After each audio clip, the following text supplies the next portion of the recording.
എഴുന്നള്ളുന്നു.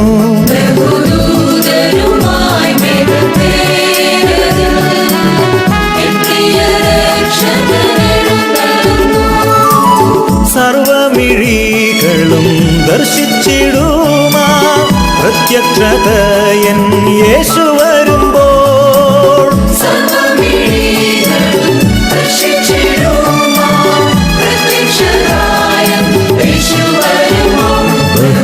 ബഹുദൂതരുമായി മേഘത്തേരതിൽ N പ്രിയ രക്ഷകനെഴുന്നള്ളുന്നു.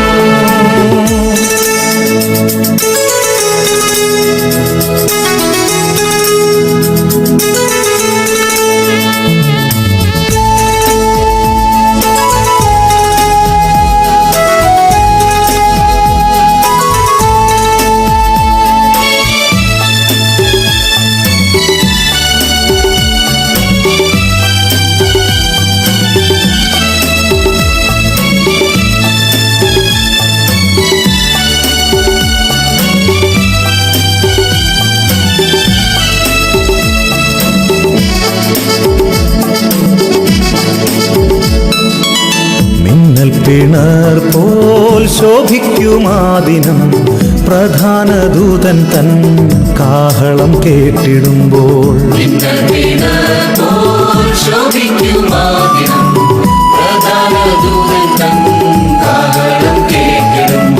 ശുദ്ധരിൻ ഗണമുയർക്കുമക്ഷയരായി മറുരൂപം പ്രാപിക്കും അന്നാളിൽ നാം.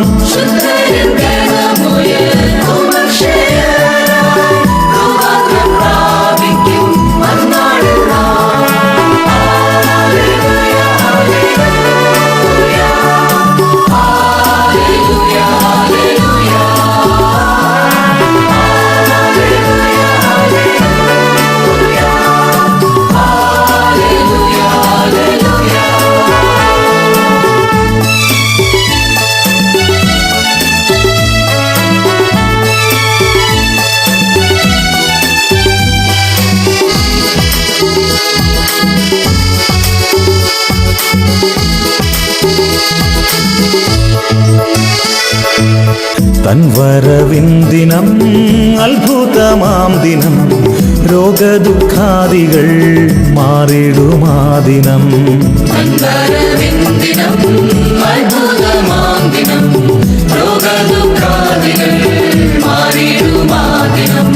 നമുക്കായൊരുക്കിയ അത്ഭുത ഭവനം കർത്തൻ വരവിനായൊരുങ്ങിടുക.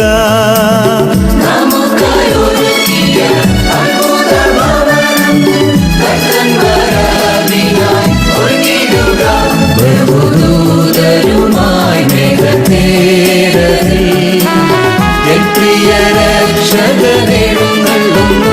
ബഹുദൂതരുമായി മേഘത്തേരതിൽ എൻ പ്രിയ രക്ഷകനെഴുന്നള്ളുന്നു.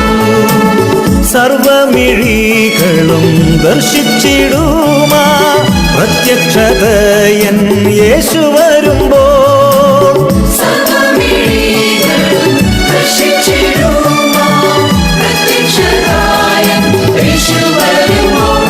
ബഹുദൂതരുമായി മേഘത്തേരതിൽ എൻ പ്രിയ രക്ഷകനെഴുന്നള്ളുന്നു.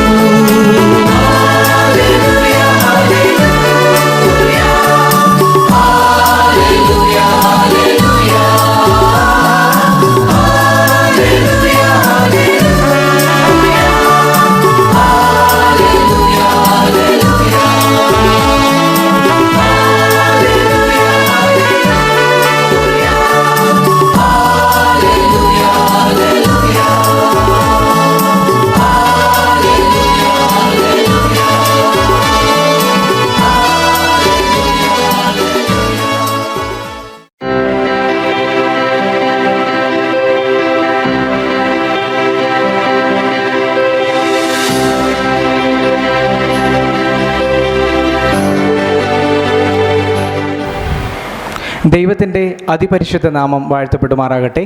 നിങ്ങൾക്കേവർക്കും ആലപ്പുഴ പത്തനംതിട്ട സെക്ഷൻ്റെ ശബദിനാശംസകൾ നേരുന്നു. സങ്കീർത്തനങ്ങൾ 20-ാം അധ്യായം 4 ഇപ്രകാരം പറയുന്നു: നിന്റെ ഹൃദയത്തിലെ ആഗ്രഹം അവൻ നിനക്ക് നൽകട്ടെ, നിന്റെ താല്പര്യമൊക്കെയും നിവർത്തിക്കട്ടെ. ഈ കേട്ട തിരുവചനങ്ങളാൽ നിങ്ങളെ ഏവരെയും ആലപ്പുഴ പത്തനംതിട്ട സെക്ഷൻ്റെ ഇന്നത്തെ ശബദ് സ്കൂൾ ശുശ്രൂഷയിലേക്ക് ദൈവനാമത്തിൽ സ്വാഗതം ചെയ്തുകൊള്ളുന്നു. ദൂരത്തും ചാരത്തും ഇരുന്നുകൊണ്ട് ഞങ്ങളെ ശ്രവിച്ചുകൊണ്ടിരിക്കുന്ന എല്ലാ ദൈവമക്കളെയും തിരുക്കരങ്ങളിൽ ഏൽപ്പിച്ച് പ്രാർത്ഥിക്കുന്നു.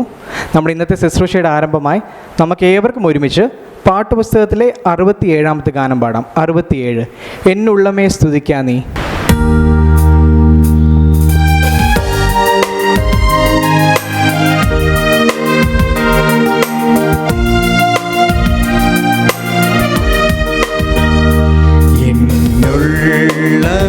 സ്തുതിക്കാൻ നീ പരനെ, നന്മകൾക്കായി സ്തുതിക്കാം സ്തുതിക്കാം എന്നന്തരംഗമേ അനുദിനവും നന്ദിയോടെ പാടി പുകഴ്ത്താം. എന്നന്തരംഗമേ അനുദിനവും നന്ദിയോടെ പാടി പുകഴ്ത്താം. സുരലോക സുഖം വെടിഞ്ഞു എന്നെ തേടി വന്ന ഇടയൻ, സുരലോക സുഖം വെടിഞ്ഞു എന്നെ തേടി വന്ന ഇടയൻ, തന്റെ ദേഹമെന്ന തിരശീല ചിന്തി തവ മോക്ഷമാർഗം തുറന്നു. തന്റെ ദേഹമെന്ന തിരശീല ചിന്തി തവ മോക്ഷമാർഗം തുറന്നു. എന്നുള്ളമേ സ്തുതിക്കാ നീ പരനെ, നന്മകൾക്കായി സ്തുതിക്കാം സ്തുതിക്കാം എന്നന്തരംഗമേ അനുദിനവും നന്ദിയോടെ പാടി പുകഴ്ത്താം. എന്നന്തരംഗമേ അനുദിനവും നന്ദിയോടെ പാടി പുകഴ്ത്താം. പാപരോഗത്താൽ നിവാലഞ്ഞു, തെല്ലുമാശയില്ലാതലഞ്ഞു. പാപരോഗത്താൽ നിവാലഞ്ഞു, തെല്ലുമാശയില്ലാതലഞ്ഞു.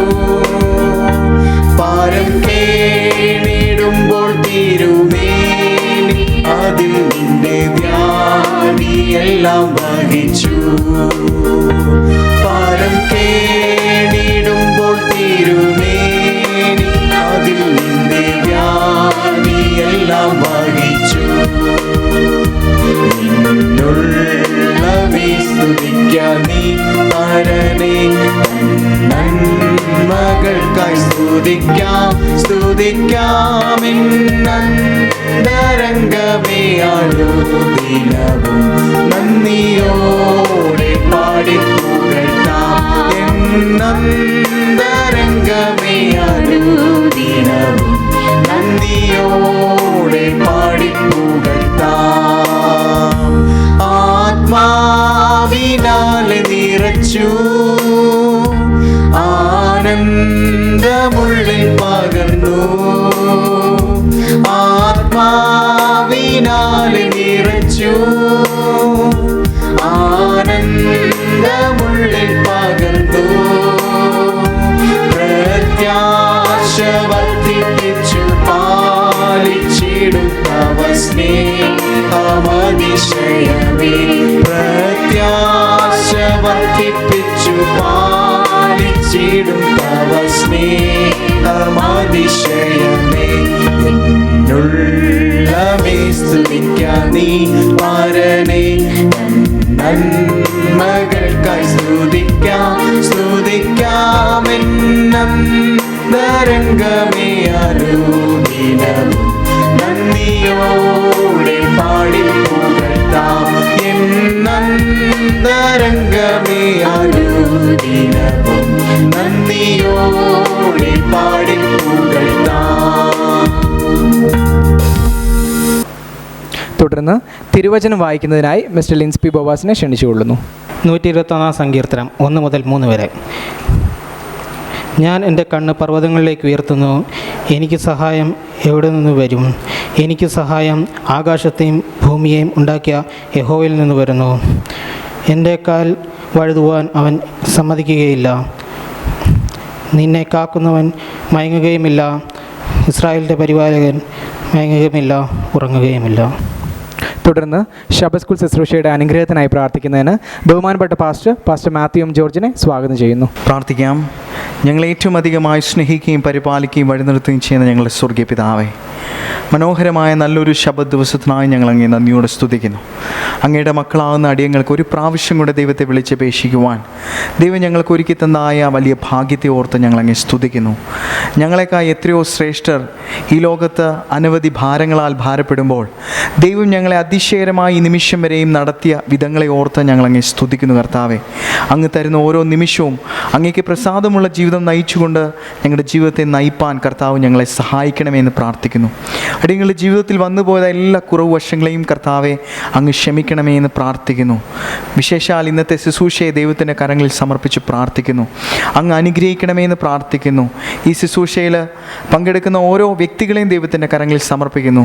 അവരുടെ ഭാഗമെല്ലാം ഏറ്റവും ഭംഗിയായി ചെയ്യുവാനുള്ള കൃപ ദൈവം അവിടുന്ന് കൊടുക്കണമേ എന്ന് പ്രാർത്ഥിക്കുന്നു.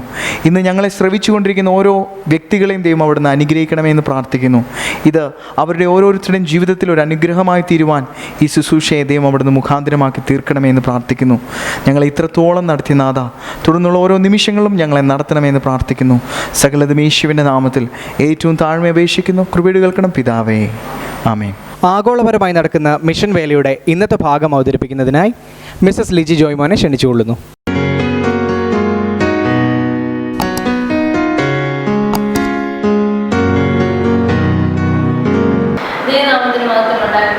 അനുഗ്രഹിക്കപ്പെട്ട നല്ല വിശുദ്ധ സമയത്തിനായിട്ട് ഞാൻ ദൈവത്തെ സ്തുതിക്കുന്നു.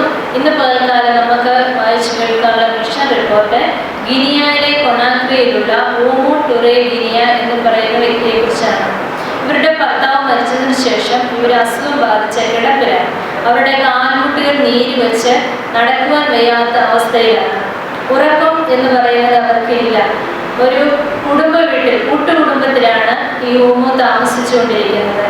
പ്രായമായ ഒരു അമ്മാവൻ ഇവരെ വിവിധ ആശുപത്രികളിൽ കൊണ്ടുപോയി ചികിത്സിച്ചെങ്കിലും അവിടെയൊന്നും അവർക്ക് സുഖം ലഭിച്ചില്ല. അവസാനം ഒരു മന്ത്രവാദിയുടെ അടുത്ത് കൊണ്ടുപോയി, അവിടെയും ഫലം കിട്ടിയില്ല. അങ്ങനെ ഈ കുടുംബത്തിൽ അവിടെ ഒരു ശിശുവിനെ പോലെ ഒരു കിടക്കയിൽ കിടക്കുകയാണ്. നീണ്ട 4 വർഷക്കാലം അവരെങ്ങനെ അസുഖം ബാധിച്ച് ഈ കിടക്കയിൽ തന്നെ കിടക്കുന്നു. ഒരു ദിവസം ഒരു സന്ദർശകൻ ഇവരുടെ ഭവനത്തിൽ കടന്നു വന്നു. അദ്ദേഹം ഇവരുടെ ഇളയ സഹോദരിയുമായി ഇങ്ങനെ സംസാരിക്കുന്നത് ഈ ഊമു അടുത്ത മുറിയിൽ കിടന്നുകൊണ്ട് കേട്ടു. അദ്ദേഹം ഇങ്ങനെ വേദപുസ്തകം വായിച്ച് പ്രാർത്ഥിക്കുന്നത് ഇവർക്ക് കേൾക്കുവാനിടയായിരുന്നു. ഈ ഊമുവിന്റെ കുടുംബം എന്ന് പറയുന്നത് ഒരു ക്രിസ്തീയ കുടുംബം ആയിരുന്നില്ല. അപ്പം എന്നാലും ഈ ഊമുവിന് വളരെ ആഗ്രഹമുണ്ട്, തനിക്ക് വേണ്ടി ആരെങ്കിലും ഒന്ന് പ്രാർത്ഥിച്ചെങ്കിലെന്ന്. അങ്ങനെ ഈ പ്രാർത്ഥന കേട്ടുകൊണ്ട് ഈ കിടക്കയിൽ നിന്ന് എഴുന്നേൽക്കാൻ സാധിക്കുന്നില്ല എങ്കിലും നല്ല വിധേയനെയും അവർ ഇഴഞ്ഞു നീങ്ങി ഇദ്ദേഹത്തിൻ്റെ അടുത്ത് കടന്നു വന്നു. എന്നിട്ട് പറഞ്ഞു, എനിക്ക് വേണ്ടി പ്രാർത്ഥിക്കണമെന്ന്. ഈ ഊമുവിനെ കണ്ട ഈ ട്രാൻകി എന്ന് പറയുന്ന സഹോദരൻ വളരെയധികം അത്ഭുതപ്പെട്ടുപോയി.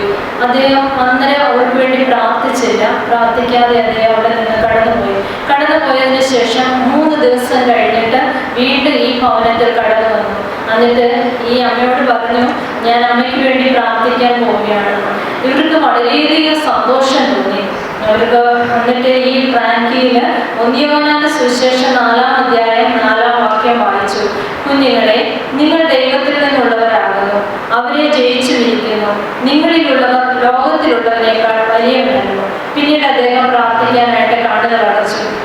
കർത്താവേ, അങ്ങയുടെ മകളുടെ ജീവനായ സ്തോത്രം. ഞാൻ ഇവിടെ ഇരിക്കുവാൻ അങ്ങ് എന്നെ സഹായിച്ചു. ഈ മാതാവിന് വേണ്ടി കഴിഞ്ഞ 3 ദിവസം ഉപവസിച്ച് പ്രാർത്ഥിക്കുവാൻ എൻ്റെ ദൈവം എനിക്ക് ബലം തന്നു. ഇപ്പോൾ ഈ സഹോദരി ഊമുവിനെ യേശുവിൻ്റെ നാമത്തിൽ സൗഖ്യമാക്കുവാൻ ഞാൻ ഇത് അങ്ങയോട് പ്രാർത്ഥിക്കുന്നു എന്ന് പറഞ്ഞു. അങ്ങനെ അനേക വർഷങ്ങൾ കൊണ്ട് ഉറങ്ങുവാൻ കഴിയാതെ രോഗാവസ്ഥയിൽ കിടന്ന ഈ ഊമുവിന് വളരെയധികം സന്തോഷം തോന്നി. അന്ന് രാത്രി അവർക്ക് സുഖകരമായിട്ട് ഉറങ്ങുവാൻ സാധിച്ചു. അവളുടെ വേദനകൾ കുറഞ്ഞതായിട്ട് അവർക്ക് തോന്നി. അവളുടെ രോഗത്തിൻ്റെ അവസ്ഥയ്ക്ക് ജീവിതത്തിലൊക്കെ ഒരു മാറ്റം സംഭവിച്ചതായിട്ട് അവർക്ക് അനുഭവപ്പെട്ടു. അങ്ങനെ ദിവസങ്ങൾ വീണ്ടും ഈ ട്രാൻക്വിലി ഭവനം സന്ദർശിക്കുകയും ഈ മാതാവിന് വേണ്ടി നിരന്തരമായി പ്രാർത്ഥിക്കാനും തുടങ്ങി. അങ്ങനെ അവരുടെ അവസ്ഥകൾക്ക് പതിയെ മാറ്റം വന്നു. ഒരു ദിവസം ഈ ട്രാൻക്വിലിനോട് ഈ മാതാവ് ചോദിച്ചു, നിങ്ങളുടെ ആലയം എവിടെയാണ്?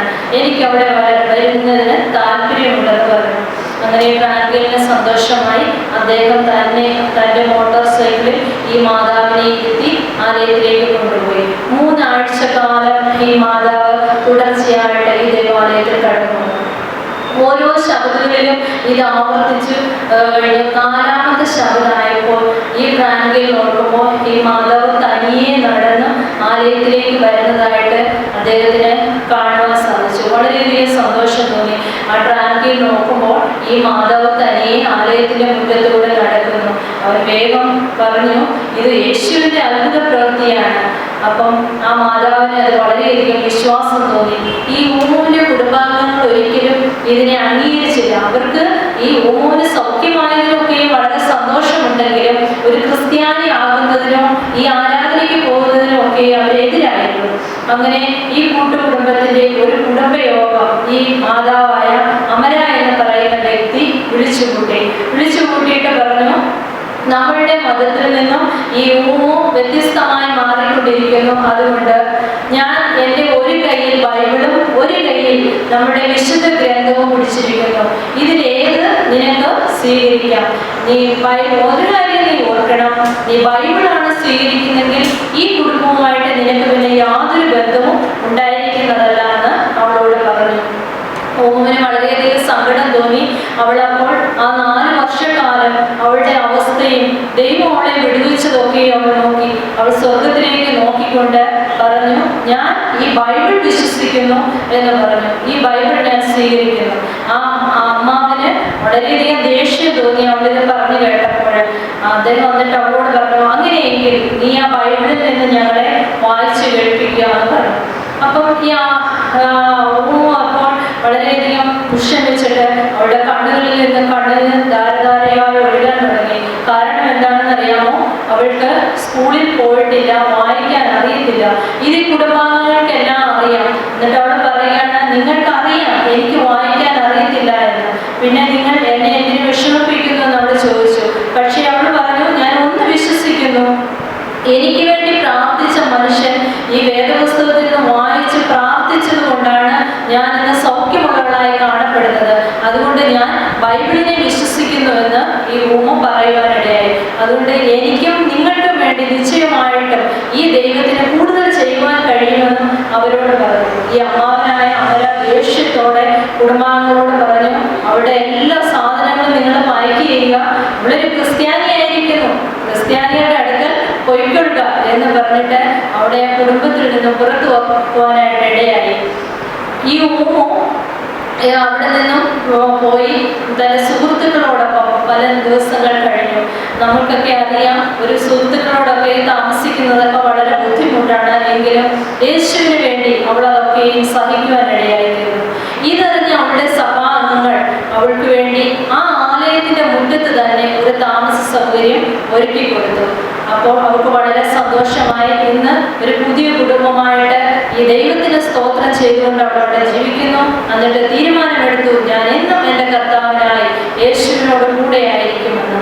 അനേകം അക്രൈസ്തവ കുടുംബങ്ങളിൽ നിന്ന് കുഞ്ഞുങ്ങളെ യേശുവിൻ്റെ സ്നേഹത്തെക്കുറിച്ച് പഠിപ്പിക്കുവാനായിട്ട് ഈ ഗിനിയയിലെ കോണാക്രിയിൽ കോബയ അക്കാഡമി പണിയുവാനായിട്ട് അവരാഗ്രഹിക്കുന്നു. ഈ പ്രാവശ്യത്തെ 13-ാം വാരം കാണിക്കാൻ ഔദാര്യമായി സംഭാവന ചെയ്യണമെന്നും അഭ്യർത്ഥിച്ചുകൊണ്ട് ഇന്നത്തെ മിഷൻ റീഡിംഗ് അവസാനിപ്പിക്കുന്നു. ഈ സമയം ഒരു പ്രത്യേക ഗാനം ശ്രവിക്കാനായുള്ളതാണ്. അതിനായി മിസസ് വിജയമ്മ ജോസഫിനെ ക്ഷണിച്ചുകൊള്ളുന്നു.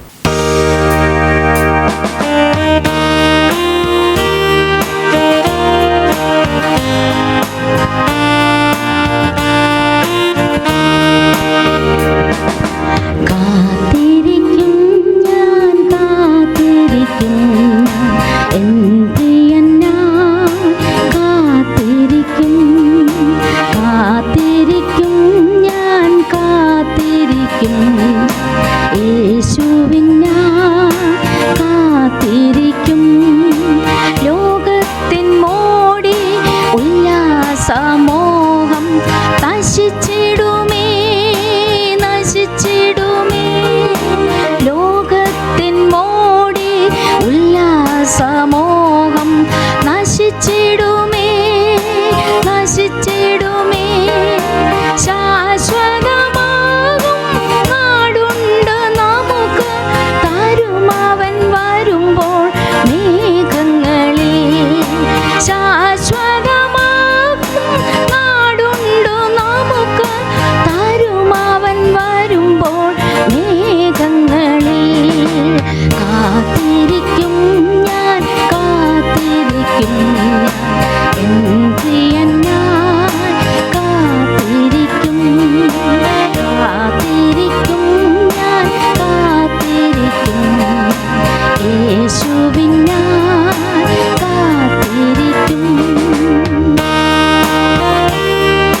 നമുക്ക് ഒരു സാക്ഷ്യം കേൾപ്പാനായുള്ള സമയമാണിത്.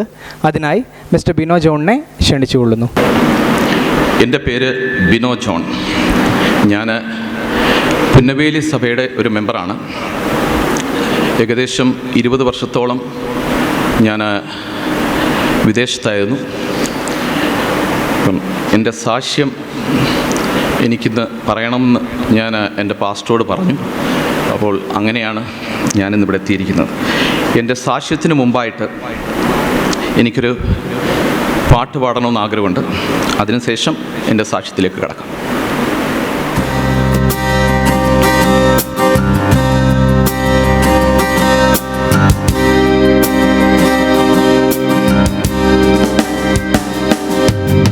നിശയുടെ നിശബ്ദതയിൽ നിരാശ തന്നീർ ചുഴിയിൽ ഞാൻ നിരാലംബനായി നിന്നപ്പോൾ നീ തന്നെനിക്കു നിൻ വലം കരം. നിശയുടെ നിശബ്ദതയിൽ നിരാശ തന്നീർ ചുഴിയിൽ ഞാൻ നിരാലംബനായി നിന്നപ്പോൾ നീ തന്നെനിക്കു നിൻ വലം കരം. നിശയുടെ നിശബ്ദതയിൽ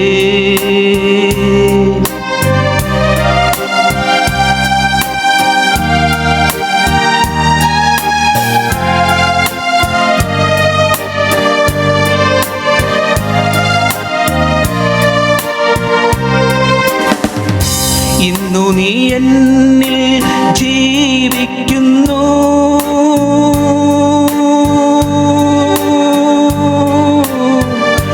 ഇന്നു ഞാൻ പൂർണ്ണനായി തീർന്നു. ഇന്നു നീ എന്നിൽ ജീവിക്കുന്നു. ഇന്നു ഞാൻ പൂർണ്ണനായി തീർന്നു. ഇന്നു നീ സകലത്തിനും മതിയായവൻ. ഇന്നു നീ സകലത്തിനും മതിയായവൻ. ഇന്നുമെന്നും മതി നീ യേശുവേ. നിശയുടെ നിശബ്ദതയിൽ നിരാശ തന്നീർ ചുഴിയിൽ ഞാൻ നിരാലംബനായി നിന്നപ്പോൾ നീ തന്നെനിക്കു നിൻ വലം കരം. നിശയുടെ നിശബ്ദതയിൽ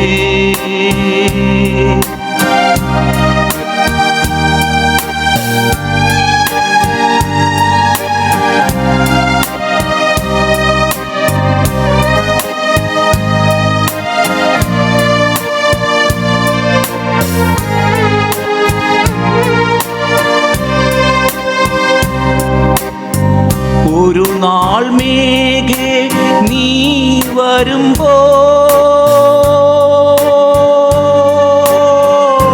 ഒപ്പമെത്തിയിടും ഞാൻ വിശുദ്ധനായി. ഒരു നാൾ മേഘേ നീ വരുമ്പോൾ ഒപ്പമെത്തിയിടും ഞാൻ വിശുദ്ധനായി. ഓമന പേരിൽ വിളി കേട്ടിടാറായി. ഓമന പേരിൽ വിളി കേട്ടിടാറായി. ഓർമ്മകളായി ഞാൻ നിന്നിടുന്നേ. നിശയുടെ നിശബ്ദതയിൽ നിരാശ തന്നീർ ചുഴിയിൽ ഞാൻ നിരാലംബനായി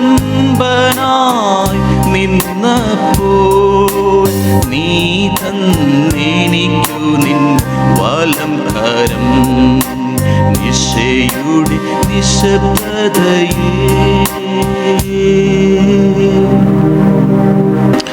പ്രൈസ് ലോട്ട്. ഞാൻ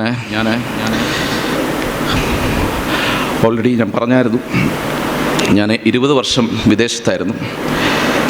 മാൽദീവ്സിലെ മിനിസ്ട്രി ഓഫ് എഡ്യൂക്കേഷനിൽ അധ്യാപകനായിട്ടും ഒരു മാസ്റ്റർ ടീച്ചറായിട്ടും വർക്ക് ചെയ്യുകയായിരുന്നു.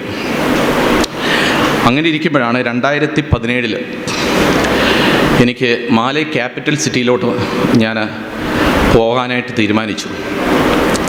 അപ്പോൾ എൻ്റെ വിസ എക്സ്റ്റൻഷന് വേണ്ടി എനിക്കൊരു മെഡിക്കൽ ചെയ്യണമായിരുന്നു.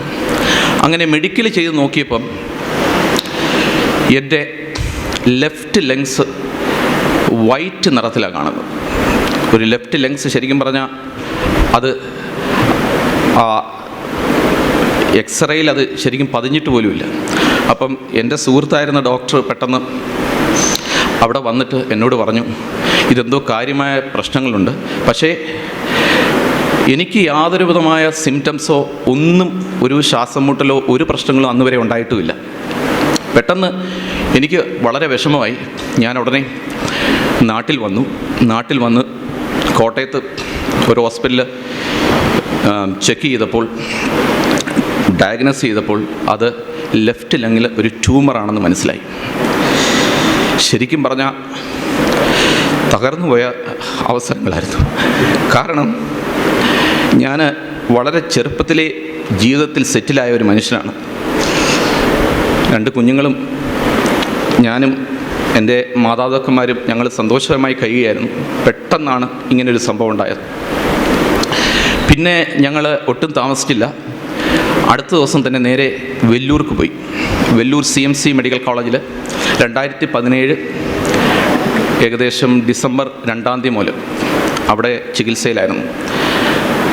എന്നെ ഒരുപാട് നമ്മുടെ ഡോക്ടേഴ്സ് ഹെൽപ്പ് ചെയ്തു. ഡോക്ടർ ഡേവിഡ് മാത്യു, പിന്നെ പോൾസ സാറിൻ്റെ മോള്, അങ്ങനെ പലരും. ഏതായാലും അവിടെ ബയോപ്സി ചെയ്തു. എനിക്ക് ക്യാൻസറാണെന്ന് കൺഫേമായി. ശരിക്കും തകർന്നു പോയ അവസ്ഥയായിരുന്നു. പിന്നെ അവിടെ തന്നെ ഞാൻ അഡ്മിറ്റായി. ഏകദേശം ഫെബ്രുവരി വരെ അവിടെ ഹോസ്പിറ്റലിലുണ്ടായിരുന്നു. എൻ്റെ ലങ്സിലെ ഫ്ലൂയിഡ് എല്ലാവരും മാറ്റി. അതിനുശേഷം അവിടെ കുറേ മെഡിസിൻ അവർ അപ്ലൈ ചെയ്തു, വീണ്ടും ഫ്ലൂയിഡ് ഉണ്ടാവാതിരിക്കാൻ വേണ്ടിയാണ്. അതിനുശേഷം എന്നെ വേറൊരു ടെസ്റ്റ് ചെയ്തപ്പോൾ എനിക്കിനിയും കീമോതെറാപ്പിയുടെ ആവശ്യമില്ല, എനിക്ക് മെഡിസിൻ എടുത്താൽ മതിയെന്ന് അവർ പറഞ്ഞു. മെഡിസിനൊക്കെ എന്ന് പറഞ്ഞാൽ അതിൻ്റെ കോസ്റ്റൊക്കെ എന്ന് പറഞ്ഞു കഴിഞ്ഞാൽ വളരെ വലുതായിരുന്നു. അതൊക്കെ ഞാൻ ഇപ്പോൾ അതൊന്നും ഞാൻ പറയുന്നില്ല. അപ്പോൾ പക്ഷേ ദൈവം അത്ഭുതകരമായി എന്നെ നടത്തി. ഞാൻ 1 വർഷം മെഡിസിൻ കഴിച്ചു. അതിനോടിടയ്ക്ക് ഞാൻ വീട്ടിൽ തിരിച്ചെത്തിയപ്പോൾ, അതായത് 2018 മെയ്യിൽ തിരിച്ചെത്തിയപ്പോൾ എന്നെ കാണാൻ പലരും വന്നു. അങ്ങനെ എൻ്റെ സുഹൃത്തായ ഒരു മിസ്റ്റർ റോബിൻ, അദ്ദേഹം വേലമ്മാൾ ഇൻ്റർനാഷണൽ സ്കൂളിൻ്റെ പ്രിൻസിപ്പളാണ്.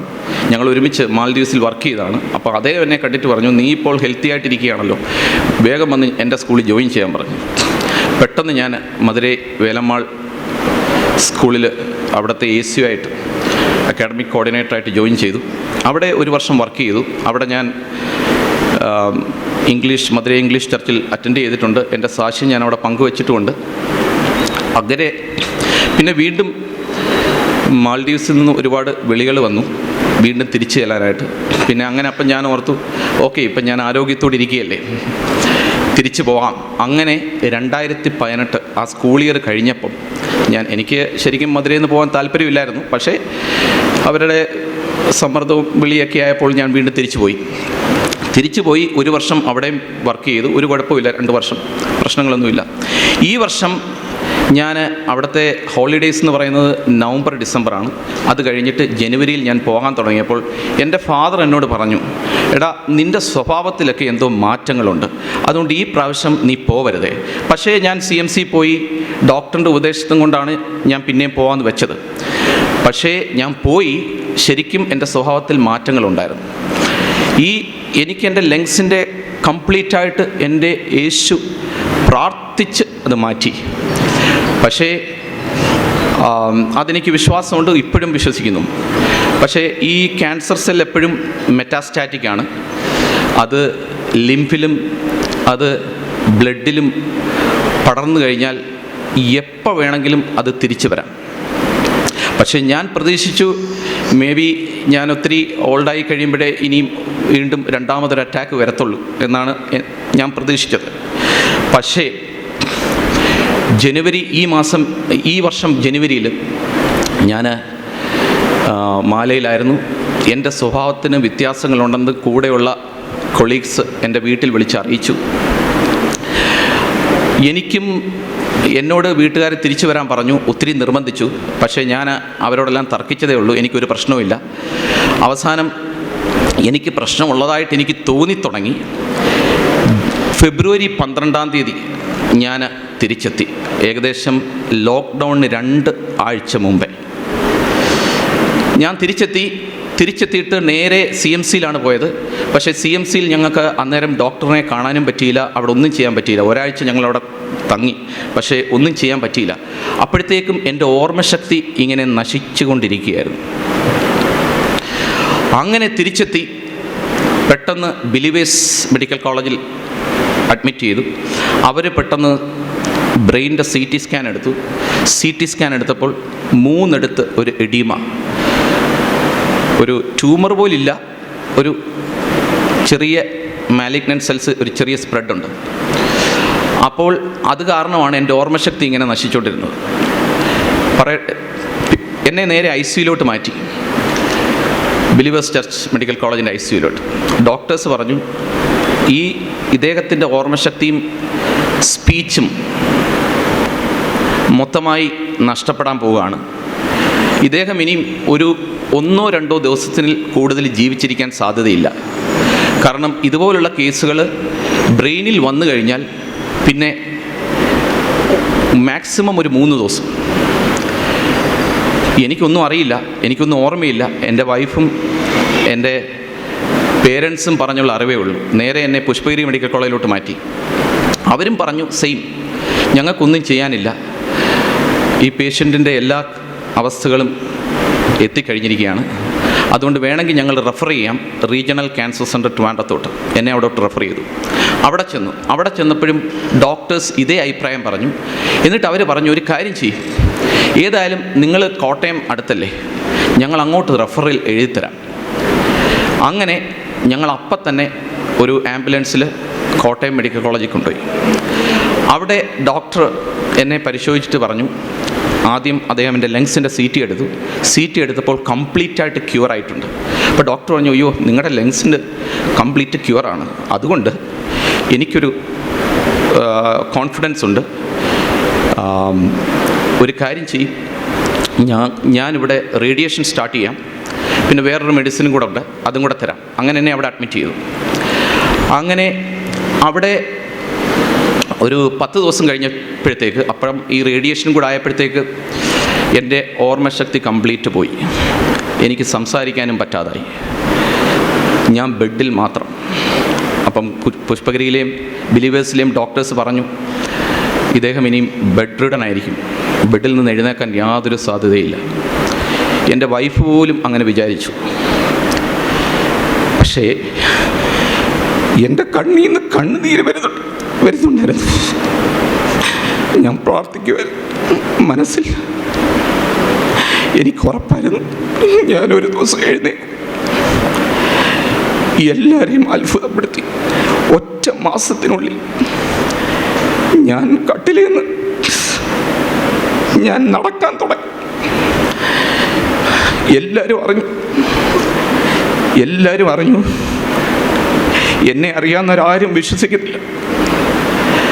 ഉടനെ എൻ്റെ സ്കൂളിൽ അതൊരു സിംഗപ്പൂർ മാനേജ്മെൻറ്റ് സ്കൂളാണ്, അവരെന്നെ കോണ്ടാക്ട് ചെയ്തു. എന്നിട്ട് അവരെന്നോട് പറഞ്ഞു, സാർ നീ ഹെൽത്തി ആണെങ്കിൽ ഓൺലൈൻ ക്ലാസ്സസ് സ്റ്റാർട്ട് ചെയ്യണം, സ്റ്റുഡൻസ് വെയിറ്റ് ചെയ്യുന്നു. ഞാൻ പറഞ്ഞു, സാർ ഞാനിപ്പോൾ ഇച്ചിരി മെഡിക്കേഷനാണ്, ഒരു 2 ആഴ്ചയോടെ കഴിയട്ടെ, ഞാനൊന്ന് നോക്കട്ടെ എങ്ങനെ ഉണ്ടെന്ന്. 2 ആഴ്ച ഞാൻ വെയിറ്റ് ചെയ്തു, എനിക്കൊരു കുഴപ്പമില്ല. അത് കഴിഞ്ഞുകൊണ്ട് ഞാൻ ക്ലാസ് സ്റ്റാർട്ട് ചെയ്തു. ഇപ്പോഴും ഞാൻ പഠിപ്പിക്കുന്നുണ്ട്. അതുകൂടാതെ ഞാൻ എൻ്റെ ഒരു എഡ്യൂക്കേഷൻ ചാനൽ, യൂട്യൂബ് ചാനലുണ്ട്. അങ്ങനെ എനിക്കറിയത്തില്ല എനിക്ക് ഈ കഴിവൊക്കെ എവിടെ കിട്ടിയോ. എൻ്റെ മെമ്മറി മൊത്തം ലോസ് ആയതാണ്. എനിക്കൊന്നും ഓർമ്മയില്ലായിരുന്നു. എൻ്റെ കൊച്ചു മോനെ പോലും എനിക്ക് ഐഡൻറ്റിഫൈ ചെയ്യാൻ പറ്റിയില്ല. പക്ഷേ ഞാൻ പ്രാർത്ഥിച്ചു, കരഞ്ഞ് പ്രാർത്ഥിച്ചു. രാത്രി 3 മണിക്കൊക്കെ എഴുന്നേറ്റ് ഞാൻ പ്രാർത്ഥിക്കുമായിരുന്നു. എനിക്ക് വേണ്ടി ഒരുപാട് പേര് പ്രാർത്ഥിച്ചു. പ്രാർത്ഥനയുടെ ശക്തി, അതാ ഞാൻ ഇന്നിവിടെ ഞാൻ നിൽക്കുന്നതിൻ്റെ കാരണം പ്രാർത്ഥനയുടെ ശക്തി ഒന്ന് മാത്രമാണ്. ഞാൻ ഈ ലോക്ക്ഡൗൺ അവസാനിക്കാൻ വേണ്ടി കാത്തിരിക്കുകയായിരുന്നു. ഇനി ഞാൻ എങ്ങോട്ടും പോകുന്നില്ല. ഞാൻ ഓരോ പള്ളികളിലും എനിക്ക് പോകണം. എൻ്റെ യേശു ചെയ്ത അത്ഭുതം എനിക്കെല്ലാവരോടും പറയണം. ഇല്ലേ പിന്നെ ഞാൻ എന്തിനാണ് ജീവിക്കുന്നത്? ഇതൊരു അത്ഭുതമാണ്. നിങ്ങളിത് വിശ്വസിക്കണം. പ്രാർത്ഥിച്ചു കഴിഞ്ഞാൽ കിട്ടാത്തതായിട്ട് ഒന്നുമില്ല. എനിക്ക് ഒരുപാട് ബൈബിൾ എടുത്ത് പറയാൻ ഞാൻ പഠിച്ചായിരുന്നു. പക്ഷേ പിന്നീട് ഞാൻ എൻ്റെ ജോലിയൊക്കെ പുറത്തായതിനാൽ എനിക്കത് കൂടുതൽ പഠിക്കാൻ പറ്റിയില്ല. എന്നാലും ഞാൻ ഇനി പഠിക്കാൻ ശ്രമിക്കും. എവിടെ എന്നെ സാക്ഷിക്ക് വിളിച്ചാലും തീർച്ചയായിട്ടും ഞാൻ എൻ്റെ യേശുവിനെ സാക്ഷീകരിക്കും. ഇതൊരു അത്ഭുതമാണ്. നിങ്ങളിത് വിശ്വസിക്കും. ഇത്രയും പറഞ്ഞുകൊണ്ട് എൻ്റെ സാക്ഷിയിൽ നിന്ന് ഞാൻ വിരമിക്കുന്നു. സ്തോത്രം. ശബത്ത് സ്കൂൾ ശുശ്രൂഷയുടെ അവസാനമായി നമുക്ക് ഏവർക്കും ഒരുമിച്ച് പാട്ടുപുസ്തകത്തിലെ 513 ഗാനം പാടാം. 513 വിശ്വാസ ജീവിത പടകിൽ ഞാൻ.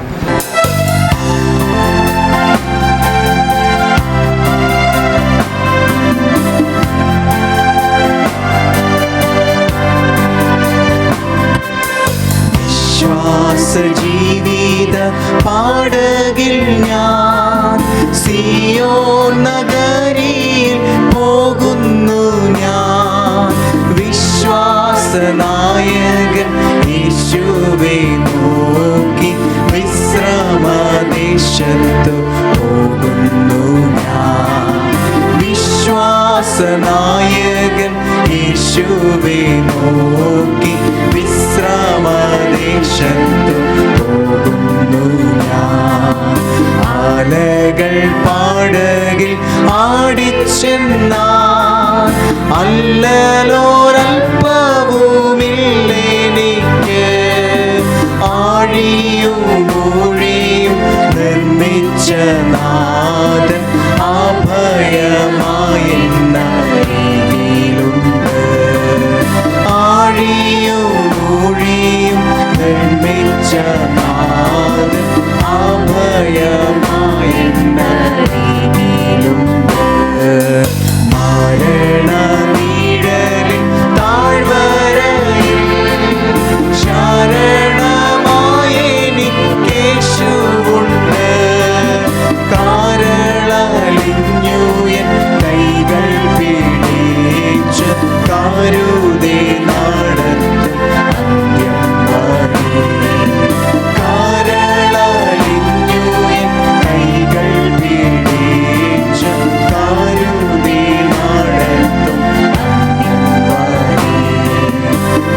നീലൻ വീട്ടിൽ ഞാൻ ചെന്നു ചേരും. കണ്ണുനീരൊക്കെയും അന്നു തീരും.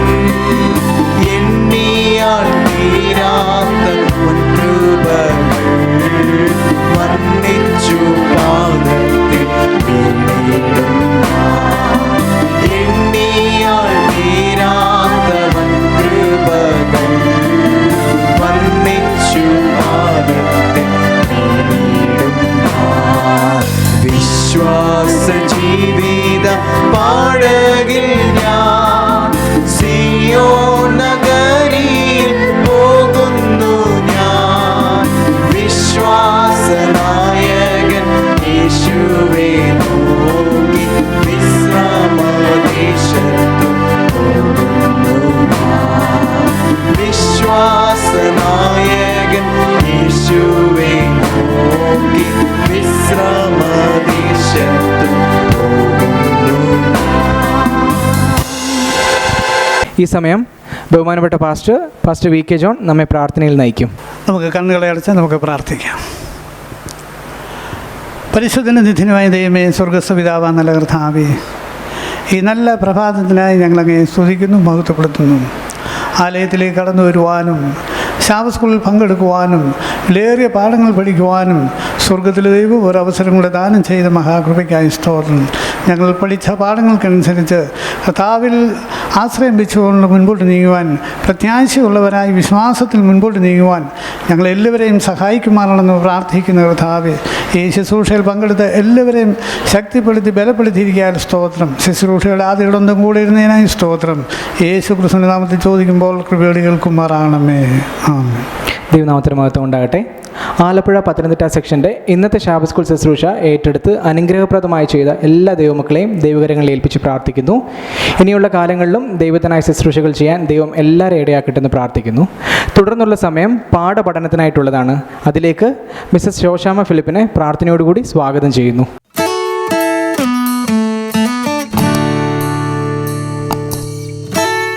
തിരുവചന പാഠപഠനത്തിന് കടന്നു വന്ന എല്ലാ ദൈവവിശ്വാസികളെയും ഞാൻ ദൈവത്തിൻ്റെ നിസ്തുല നാമത്തിൽ സ്വാഗതം ചെയ്യുന്നു.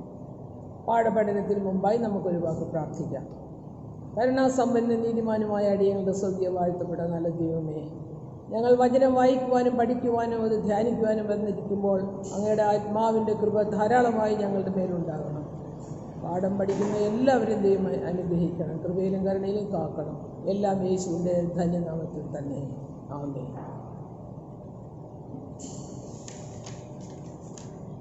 ദൈവത്തിനു വേണ്ടി സുഹൃത്തുക്കളെ ഉണ്ടാക്കുക എന്ന ഈ ക്വാർട്ടറിലെ പാഠഭാഗത്തിൻ്റെ 9ാമത്തെ പാഠമാണ് നാം ഇന്ന് പഠിക്കാൻ പോകുന്നത്. വിജയം വരിക്കുന്നതിലേക്ക് മനോഭാവം രൂപാന്തരപ്പെടുത്തുക. മിക്കവാറും എല്ലാ രാജ്യങ്ങളിലും പ്രചാരമുള്ള ഒരു കഥ, ഒരു രാജാവ് തൻ്റെ ഏറ്റവും ബുദ്ധിമാനായ മന്ത്രിയോട് ഒരു പ്രശ്നത്തിന് പരിഹാരം ഒരു വാചകത്തിൽ എഴുതി കൊണ്ടുവരാൻ ആവശ്യപ്പെട്ടു. പ്രശ്നം ഇതാണ്: ഒരാൾക്ക് ഏറ്റവും കൂടുതൽ സന്തോഷം വരുമ്പോഴും അധികരിച്ച ദുഃഖം വരുമ്പോഴും ഒരുപോലെ സാന്ത്വനം അരുളുന്ന ഒരു സ്റ്റേറ്റ്മെൻറ്റ് എഴുതി കൊണ്ടുവരാനാണ് മന്ത്രിയോട് രാജാവ് ആജ്ഞാപിച്ചത്. ഒരു ദിവസത്തെ സമയം കൊടുത്തു.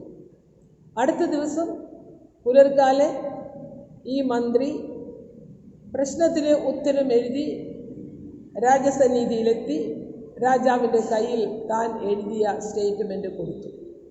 അത് ഇപ്രകാരം വായിക്കും: this time shall also pass away. ഈ സമയവും നമ്മെ വിട്ടേ കടന്നു പോകും. ഇന്ന് നമ്മൾ അഭിമുഖീകരിക്കുന്ന കോവിഡ് മഹാമാരിയെ പറ്റിയുള്ള ആശങ്ക, അതുമൂലമുള്ള മരണഭീതി എല്ലാം നമ്മെ വിട്ട് അകന്നു പോകുന്ന ഒരു ദിവസമുണ്ട്. This time shall also pass away. ഈ സമയവും നമ്മെ വിട്ട് കടന്നു പോകും. അതിനായി മുട്ടിപ്പായി ദൈവത്തോട് നമുക്ക് പ്രാർത്ഥിക്കാം. ദൈവത്തിൻ്റെ സന്മുഖം നമ്മുടെ മേൽ പ്രകാശിക്കട്ടെ. അതിന് ഇന്നത്തെ പാഠത്തിൻ്റെ മനഃപ്പാഠവാക്യം: എന്നാൽ ക്രിസ്തുവിനെ നിങ്ങളുടെ ഹൃദയങ്ങളിൽ കർത്താവായി വിശുദ്ധീകരിപ്പിൻ. നിങ്ങളിലുള്ള പ്രത്യാശയെക്കുറിച്ച് ന്യായം ചോദിക്കുന്ന ഏവനോടും സൗമ്യതയും ഭയഭക്തിയും പൂണ്ട് പ്രതിവാദം പറവാൻ എപ്പോഴും ഒരുങ്ങിയിരിക്കും. 1 പത്രോസ് 3:15. ഞാൻ ഒരു പ്രാവശ്യം കൂടെ മനഃപ്പാഠവാക്യം വായിക്കാം. എന്നാൽ ക്രിസ്തുവിനെ നിങ്ങളുടെ ഹൃദയങ്ങളിൽ കർത്താവായി വിശുദ്ധീകരിപ്പിൻ. നിങ്ങളിലുള്ള പ്രത്യാശയെക്കുറിച്ച് ന്യായം ചോദിക്കുന്ന ഏവനോടും സൗമ്യതയും ഭയഭക്തിയും പൂണ്ട് പ്രതിവാദം പറവാൻ എപ്പോഴും ഒരുങ്ങിയിരിക്കും. ഇതാണ് 1 പത്രോസ് 3:15 അപ്പോസ്തലൻ നമ്മെ ഉപദേശിക്കുന്നത്. വിശ്വാസം എന്നതിൻ്റെ ഒരു പര്യായ പദമായിട്ടാണ് പ്രത്യാശ എന്ന വാക്ക് ഇവിടെ ഉപയോഗിച്ചിരിക്കുന്നത്. വിശ്വാസ സംബന്ധമായ വിഷയങ്ങളിൽ എതിരാളികളുടെ ചോദ്യത്തിന് പ്രതിവാദം പറയുവാൻ ഒരു വിശ്വാസി സദാസമയം ഒരുങ്ങിയിരിക്കണം എന്നാണ് അപ്പോസ്തലൻ നമ്മെ ഓർമ്മിപ്പിക്കുന്നത്. സൗമ്യതയും ഭയഭക്തിയും പൂണ്ട് എന്ന് പറയുന്നതിൽ സൗമ്യത വിമർശകനോട് കാണിക്കേണ്ട മനോഭാവവും ഭയഭക്തി ദൈവത്തോടുള്ള ഉത്തരവാദിത്വവുമാണ്. യേശുക്രിസ്തുവിൻ്റെ സമകാലികരായിരുന്ന മത നേതാക്കളെ പലപ്പോഴും യേശുക്രിസ്തു ശാസിക്കുമായിരുന്നു. എന്നാൽ പാപത്തോട് മല്ലിട്ടുകൊണ്ട് വരുന്നവരെ, പശ്ചാത്താപത്തിൽ ഭാരപ്പെടുന്നവരെ, നിരാശയിൽ നിപതിച്ചവരെ എല്ലാം ഇപ്പോഴും ആത്മാർത്ഥമായി സ്വീകരിക്കുന്നതിന് യേശു ഒരുക്കമായി. ദൈവത്തിൻ്റെ കരുണ അവർക്കായിട്ട് കൊടുത്തിരുന്നു. ഏറ്റവും കൊടും പാപിക്ക് പോലും ദൈവത്തിൻ്റെ കരുണ കൊടുത്തിരുന്നു. യേശു ക്രിസ്തു ഓരോ പാപിയിലും ഈ സൃഷ്ടിതാവിൻ്റെ സാദൃശ്യം കണ്ടിരുന്നു. ആരും യേശുവിൻ്റെ സ്നേഹവലയത്തിന് വെളിയിൽ ആയിരുന്നില്ല. പാപികളുടെ ജീവിതത്തിന് യേശുവിൻ്റെ മുമ്പിൽ വെച്ച് തന്നെ മാറ്റം സംഭവിച്ചിരുന്നു. യേശുവിൻ്റെ ഇടപെടൽ സ്വർഗരാജ്യത്തിലേക്ക് ഓരോരുത്തരെയും ആകർഷിക്കുന്നതായിരുന്നു. നമുക്ക് ഞായറാഴ്ചത്തെ പാഠത്തിലേക്ക് പോകാം. സുവിശേഷത്തോടുള്ള സ്വീകാര്യത. യോഹന്നാൻ 4:27 മുതൽ 30 വരെ, 39 മുതൽ 42 വരെ. ഇവിടെ യേശുക്രിസ്തു ശമരിയ സ്ത്രീയും തമ്മിലുള്ള ഒരു സംവാദമാണ് നാം കാണുന്നത്. യേശുക്രിസ്തുവിൻ്റെ കാലത്ത് പാലസ്തീൻ ദേശം ഗലീല, ശമരിയ, യഹൂദ്യ എന്നിങ്ങനെ 3 ജില്ലകളിലായി 200 കിലോമീറ്റർ നീളമുണ്ടായിരുന്നു. യഹൂദന്മാർ ഗലീലയ്ക്ക് പോയിരുന്നത് ശമരിയ വഴി ആയിരുന്നില്ല. പകരം യോർദാൻ നദിയുടെ കിഴക്ക് ഭാഗത്തുകൂടി ഇരട്ടി ദൂരം സഞ്ചരിച്ചാണ് അവർ ഗലീലയിൽ പോയിരുന്നത്. അങ്ങനെ അവരെന്താണ് അങ്ങനെ ശമരിയയിൽ പോകാതെ ഗലീലയിൽ പോകുന്നതിൻ്റെ കാരണം? ശമരിയക്കാരെ യഹൂദർ വെറുത്തിരുന്നു. അവരെ വെറുക്കാൻ പല കാരണങ്ങൾ യഹൂദന്മാർക്ക് ഉണ്ട്. അവർ തമ്മിൽ ഏതാണ്ട് 400 വർഷത്തെ ശത്രുത നിലനിന്നിരുന്നു. അവർ ജാതികളുമായി മിശ്രവിവാഹത്തിൽ ഏർപ്പെട്ടു. യഹൂദന്മാരുടെ യാതൊരു ആചാരങ്ങളും അവർ ആചരിച്ചില്ല. പകരം ജാതികളുമായി മിശ്രവിവാഹത്തിൽ ഏർപ്പെട്ട് അവരുടെ ആചാര അനുഷ്ഠാനങ്ങൾ അവർ പാലിച്ചിരുന്നു. യഹൂദ പാരമ്പര്യം അവർ മുറുകെ പിടിച്ചില്ല. സുവിശേഷത്തിന് അനുകൂലമായ ഒരു സ്ഥലമല്ല ശമരിയ എന്ന് ശിഷ്യന്മാർ വിശ്വസിച്ചതുകൊണ്ട് അവർ ശമരിയ ഒഴിവാക്കിയിരുന്നു. യോഹന്നാൻ 4:3-4 ഈ ഭാഗത്ത് യേശു യഹൂദ ദേശം വിട്ട് ശമരിയയിൽ കൂടെ ഗലീലയിൽ പോയി എന്ന് നാം വായിക്കുന്നു. യേശു ശമരിയയിൽ എവിടെയാണ് എത്തിയത്? സുഖാർ എന്ന ശമരിയ പട്ടണത്തിൽ യേശു എത്തി. അവിടെ യാക്കോബ് വാങ്ങിച്ച സ്ഥലത്ത് ഒരു കിണർ ഉണ്ടായിരുന്നു. ഏകദേശം 100 അടി താഴ്ചയുള്ള ഒരു കിണറായിരുന്നു അത്. യേശു ആ ഉറവിനരികെ ഇരുന്നു. സമയം 12 മണി. ഒരു ശമരിയക്കാരി സ്ത്രീ വെള്ളം കോരുന്നതിനായി അവളുടെ ഭവനത്തിൽ നിന്നും അനേക മൈൽ ദൂരം താണ്ടി ആണ് ഈ കിണറിനരികിൽ വന്നത്.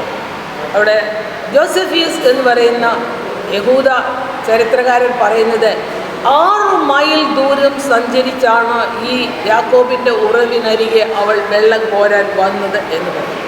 എന്താണ് ഇത്രയും ദൂരം സഞ്ചരിച്ച് ആ സമയത്ത് ഇവിടെ വെള്ളം കോരാൻ വരാൻ കാരണം? സ്വഭാവ മഹിമയില്ലായിരുന്ന ഈ സ്ത്രീ ഒരു പാപിനിയും കൂടിയായിരുന്നു. അവൾ സമൂഹത്തിൽ ഒറ്റപ്പെട്ടവളായിരുന്നു. മറ്റ് ആരും വെള്ളം കോരാൻ വരാത്ത സമയം നോക്കി ഒറ്റയ്ക്ക് ഇവൾ ഇവിടെ വെള്ളം കോരാൻ വന്നു. യേശു അവളോട് പറഞ്ഞു, എനിക്ക് ദാഹിക്കുന്നു, അല്പം വെള്ളം തരും. ആ ചോദ്യത്തിന് മുമ്പിൽ ആ സ്ത്രീ പകച്ചു നിന്നു. എന്താണ് അതിന് കാരണം? ഒരു യഹൂദൻ ശമരിയ സ്ത്രീയോട് സംസാരിക്കുന്നത് അന്ന് പാലസ്തീനിൽ നടപ്പുള്ള കാര്യമായിരുന്നില്ല. അത് അസംഭവ്യമാണ്. യഹൂദ റബിമാർ പൊതുസ്ഥലത്ത് സ്ത്രീകളോട് സംസാരിക്കാറില്ല. മകളോടും ഈവൻ ഭാര്യയോട് പോലും പൊതുസ്ഥലത്ത് റബിമാർ സംസാരിക്കാറില്ല. യേശുവിൻ്റെ സംസാരം തുടർന്നു. ഞാൻ തരുന്ന വെള്ളം കുടിച്ചാൽ നിനക്ക് ഒരു നാളും ദാഹിക്കുകയില്ല. ഈ പ്രസ്താവന കേട്ട് അവൾ അമ്പരന്നു. കാരണം പാലസ്തീൻകാർ സാധാരണ യാത്രയ്ക്ക് പോകുമ്പോൾ തുകൽ നിർമ്മിതമായ ഒരു ബക്കറ്റ് കൂടി അവർ കൊണ്ടുപോകുന്നത് പതിവുണ്ട്, അവർക്ക് ഇടയ്ക്ക് വെള്ളം കോരി കുടിക്കുന്നതിനായി. എന്നാൽ അങ്ങനെ ഒരു ട്രാവലേഴ്സ് ബക്കറ്റ് യേശു ക്രിസ്തുവിൻ്റെ പക്കൽ ഉണ്ടായിരുന്നില്ല. അവൾ ജീവന്റെ ജലം യേശുവിനോട് ആവശ്യപ്പെട്ടു. എന്നാൽ ഈ ശമരിയക്കാരി എപ്പോഴാണ് അവളെ തന്നെ അവൾക്ക് ബോധ്യമായത്? യേശു ക്രിസ്തു അവളോട് പറഞ്ഞു, പോയി നീ നിന്റെ ഭർത്താവിനെ കൂട്ടിക്കൊണ്ടുവരിക. അവളുടെ രഹസ്യ ജീവിതത്തിൻ്റെ ഉള്ളുകള്ളികൾ അറിയാവുന്നവനാണ് അവളുടെ മുമ്പിൽ ഇരിക്കുന്ന കർത്താവ് എന്ന് അവൾ മനസ്സിലാക്കി. ഉറപ്പായിട്ട് അവളുടെ ഹൃദയത്തിൽ അവൾ പറഞ്ഞു, അവൻ ക്രിസ്തുവായിരിക്കും. അവളുടെ മനസ്സിലെ ചിന്ത വായിച്ച കർത്താവ് അവളോട് സംസാരിച്ചു, നിന്നോട് സംസാരിക്കുന്ന ഞാൻ തന്നെ മെശിഹ. അവളെയും അവളുടെ ജീവിതത്തെ മനസ്സിലാക്കിയ മെശിഹ അവൾക്കൊരു അത്ഭുതമായിരുന്നു. അവൾ കണ്ട അത്ഭുതം അവൾ മറ്റുള്ളവരോട് പങ്കുവയ്ക്കുവാൻ അവൾ ആവേശം കാണിച്ചു. അത് പ്രശംസനീയമാണ്. അവളുടെ തെറ്റായ പഴയകാല ജീവിതത്തെക്കുറിച്ചുള്ള അപമാനം അവൾ പാടെ മറന്നു. അതവൾക്കൊരു പ്രശ്നവുമായിരുന്നില്ല. അവൾ അവളുടെ ഗ്രാമത്തിലേക്ക് ഓടിപ്പോയി. അവിടെ ചെന്ന് അവൾ കണ്ട അത്ഭുതം അവൾ അവളുടെ ഗ്രാമവാസികളോട് പങ്കുവച്ചു. അതിനുശേഷം വളരെയധികം സന്തോഷത്തോടെ ഗ്രാമവാസികളെ അവൾ മെശിഹായുടെ അടുത്തേക്ക് കൂട്ടിക്കൊണ്ടുപോയി. സുവിശേഷീകരണം എന്ന മഹനീയ ദൗത്യത്തിന് ഇവിടെ ആരംഭം കുറിക്കുന്നു. ഈ സംഭവത്തിൻ്റെ ഏറ്റവും മഹത്തായ കാര്യം, യഹൂദ വിട്ട് സുവിശേഷം ലോകമെമ്പാടും ഘോഷിക്കപ്പെടും എന്നുള്ളതിൻ്റെ ആദ്യ സൂചനയാണ് ഇവിടെ ലഭിച്ചത്. നാം തിങ്കളാഴ്ചത്തെ ഭാഗത്തേക്ക് വരുമ്പോൾ നമ്മുടെ മനോഭാവത്തെ ക്രമപ്പെടുത്തുക. യോഹന്നാൻ 15:15, യജമാനൻ ചെയ്യുന്നത് ദാസൻ അറിയായിക്കൊണ്ട് ഞാൻ നിങ്ങളെ ദാസന്മാരെന്ന് വിളിക്കുന്നില്ല, ഞാൻ എൻ്റെ പിതാവിനോട് കേട്ടതെല്ലാം നിങ്ങളോട് അറിയിച്ചിരിക്കുന്നത് കൊണ്ട് നിങ്ങളെ സ്നേഹിതന്മാരെന്ന് പറഞ്ഞിരിക്കുന്നു. ശരിക്കും മറ്റുള്ളവരിൽ നമ്മൾ ചെലുത്തുന്ന ഒരു സ്വാധീനമുണ്ട്. ആ സ്വാധീനം നമ്മുടെ മനോഭാവവുമായി അഭേദ്യമായി ബന്ധപ്പെട്ടിരിക്കുന്നു. ക്രിയാത്മക മനോഭാവം മറ്റുള്ളവരിലുള്ള വിശ്വാസം വർദ്ധിപ്പിക്കുകയും മറ്റുള്ളവരെ സുഹൃത്തുക്കളായി നമ്മോട് അടുപ്പിക്കുകയും ചെയ്യും. സുഹൃബന്ധത്തിൻ്റെ ഒരു ചങ്ങല തന്നെ അവിടെ ഉണ്ടാക്കുന്നതായി നമുക്ക് കാണാം. നിങ്ങൾ എൻ്റെ ദാസന്മാരല്ല, എൻ്റെ സ്നേഹിതന്മാരെന്ന് ദൈവം പറയാൻ കാരണം എന്താണ്? യേശു ഭൂമിയിലായിരുന്നപ്പോൾ അതിന് മുന്നേ പിതാവ് യേശു ക്രിസ്തുവിനോട് പറഞ്ഞിട്ടുള്ള എല്ലാ കാര്യങ്ങളും ശിഷ്യന്മാരോട് യേശു ക്രിസ്തു പങ്കുവച്ചു. എന്തൊക്കെ കാര്യങ്ങളാണ് ഈ പിതാവ് യേശു ക്രിസ്തുവിനോട് പറഞ്ഞിരുന്നത്? അത് ഏതൊക്കെ കാര്യങ്ങളാണ് സ്നേഹിതന്മാരായ ശിഷ്യന്മാരോട് യേശു പങ്കുവച്ചത്? യേശു ഈ ലോകം വിട്ട് പോകുമെന്നും യേശു ക്രിസ്തുവിൻ്റെ രണ്ടാം വരവിനെ കുറിച്ചുള്ള വിശദമായി ശിഷ്യന്മാരോട് അറിയിച്ചു. പരിശുദ്ധാത്മാവിൻ്റെ പ്രവർത്തനത്തെക്കുറിച്ച് അവരെ മനസ്സിലാക്കി കൊടുത്തു. സ്നേഹിതന്മാരായതുകൊണ്ടാണ് എല്ലാ കാര്യങ്ങളും ഒന്നും മറച്ചു വയ്ക്കാതെ ശിഷ്യന്മാരോട് പങ്കുവച്ചത്. മത്തായി 15:23 മുതൽ 28 വരെയുള്ള ഭാഗത്ത് ഇവിടെ ഒരു കനാന്യ സ്ത്രീയുടെ മകളെ യേശു സൗഖ്യമാക്കുന്ന ഒരു സംഭവം നാം വായിക്കുന്നു.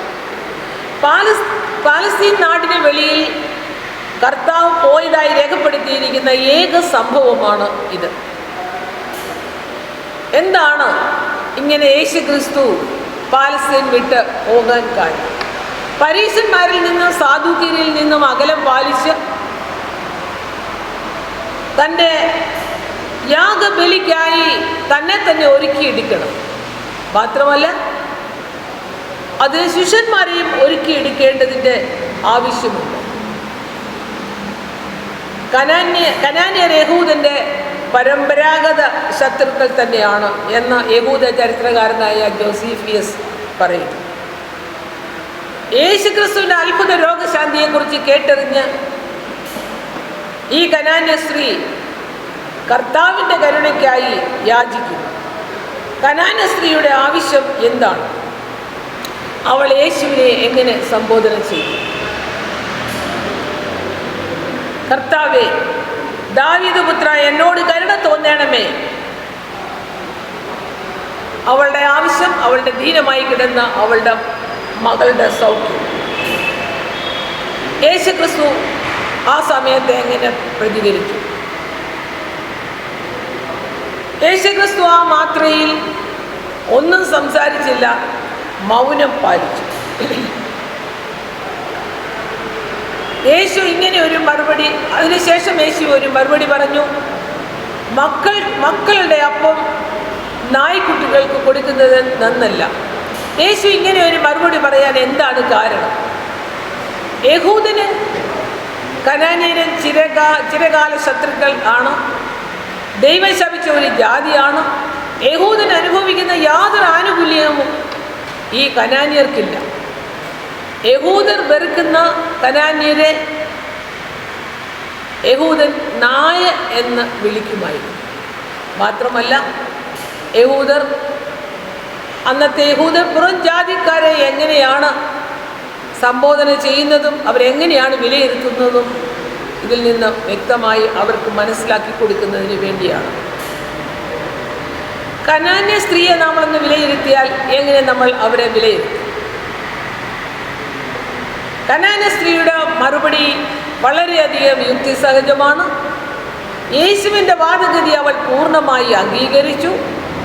ഒട്ടും അർഹതയില്ലാത്ത ഒരു പുറംജാതിക്കാരി കർത്താവിൻ്റെ മഹാദയയ്ക്കായി യാചിച്ചു. അവരുടെ വളർന്നു പന്തലിച്ച വിശ്വാസം കണ്ടിട്ട് യേശു അവളെ വാനോളം പുകഴ്ത്തി.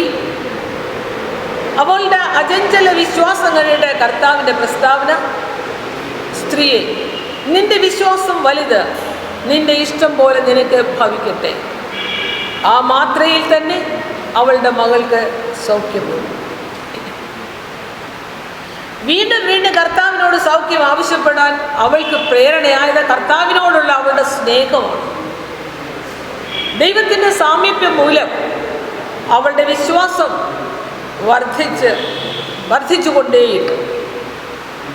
അടുത്തത് ഞാൻ പറയുമ്പോൾ യേശുവിനെ തൈലം പൂശിയ ഒരു സ്ത്രീയുടെ ചരിത്രം മർക്കോസ് 15 മുതൽ 9 വരെയുള്ള ഭാഗത്തുണ്ട്.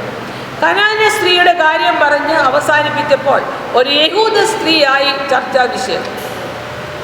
ചർച്ചയ്ക്ക് ആധാരമായ സംഭവം നടക്കുന്നത് കുഷ്ഠരോഗിയായിരുന്ന സൈമന്റെ ഭവനത്തിൽ വെച്ചാണ്. സ്വഭാവ മഹിമയില്ലാത്ത പാപിനിയായ ഈ ഒരു യഹൂദ സ്ത്രീയായിരുന്നു അവർ.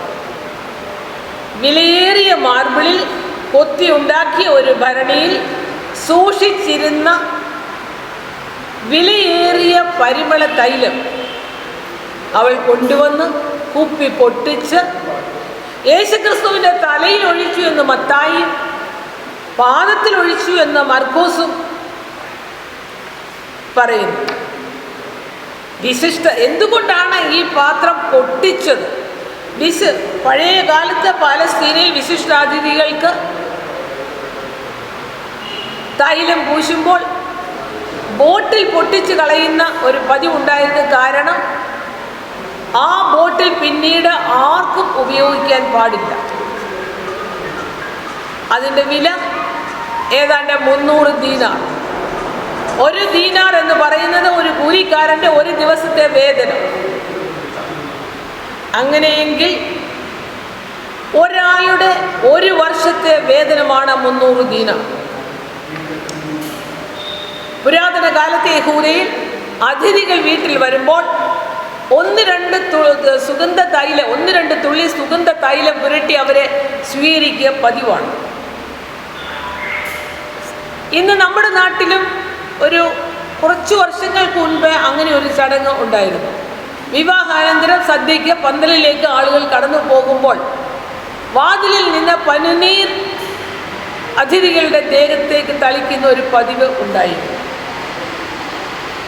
ദൈവത്തോടുള്ള നിർവ്യാജ സ്നേഹത്തിൻ്റെ ഒരു ബഹിർസ്ഫുരണമാണ് ഈ സ്ത്രീ ഇവിടെ കാണിച്ചത്. പാപക്ഷമ ലഭിച്ചപ്പോൾ അവൾ ഒരു പുതിയ സൃഷ്ടിയായി മാറി. രക്ഷ കരഗതമായതിൻ്റെ നന്ദി സൂചകമായിട്ടാണ് അവൾ യേശുക്രിസ്തുവിൻ്റെ പാദത്തിൽ ഈ പരിമള തൈലം ഒഴിച്ച് തലമുടി കൊണ്ട് യേശുക്രിസ്തുവിൻ്റെ പാദം തുടച്ചത്. അവളുടെ പ്രവൃത്തിയെ കുറ്റപ്പെടുത്തിയവരോടുള്ള യേശുക്രിസ്തുവിൻ്റെ പ്രതികരണം എപ്രകാരമായിരുന്നു? അവളുടെ പ്രവൃത്തിയെ കർത്താവ് ശ്ലാഘിച്ചു. തൈലം പൂശിയത് എൻ്റെ ശവസംസ്കാരത്തിനായി എന്നിരിക്കട്ടെ എന്ന് കർത്താവ് പറഞ്ഞു. അവളുടെ പ്രവൃത്തിയെ അംഗീകരിച്ച യേശുക്രിസ്തു അതിനുശേഷം പ്രസ്താവിച്ചത്, ലോകത്തിലെങ്ങും ഈ സുവിശേഷം പ്രസംഗിക്കുന്നിടത്തെല്ലാം അവൾ ചെയ്തതും അവളുടെ ഓർമ്മയ്ക്കായി പ്രസ്താവിക്കും എന്ന് പറഞ്ഞു. അന്ന് അവൾ യേശുവിൻ്റെ പാദത്തിൽ ഒഴിച്ച സുഗന്ധ തൈലത്തിൻ്റെ സൗരഭ്യം ഇന്നും നമ്മുടെ തലമുറയിലും പരിമളം ഒട്ടും കുറയാതെ നാമും ആസ്വദിക്കുന്നു. അവളുടെ ഓർമ്മ ഒട്ടും മായാതെ നിലനിൽക്കുന്നു. നാം ചൊവ്വാഴ്ചത്തെ പാഠത്തിലേക്ക് വരുമ്പോൾ സുവിശേഷ സ്നേഹ വായ്പോടെ ഘോഷിക്കുന്നു. എഫെസ്യർ 4:15. ഇവിടെ എന്താണ് പൗലോസ് അപ്പോസ്തലൻ നമ്മളോട് ഉപദേശിക്കുന്നത്? സ്നേഹത്തോടെ സത്യം ഉപദേശിക്കുക. സൗഹൃദത്തിൻ്റെ കണ്ണികൾ ബലപ്പെടുന്നത് നമ്മൾ സുഹൃത്തിനെ അംഗീകരിക്കുമ്പോഴാണ്. അനുയോജ്യമായ സമയത്ത് അവനെ പ്രോത്സാഹിപ്പിക്കുമ്പോഴാണ് സൗഹൃദം ബലപ്പെടുന്നത്. അവരിലുള്ള നന്മ നാം കാണുമ്പോഴാണ് സുഹൃത്ത് ബന്ധം വളരുന്നത്. പൗലോസ് അപ്പോസ്തലൻ എങ്ങനെയാണ് ലേഖനം ആരംഭിക്കുന്നത്?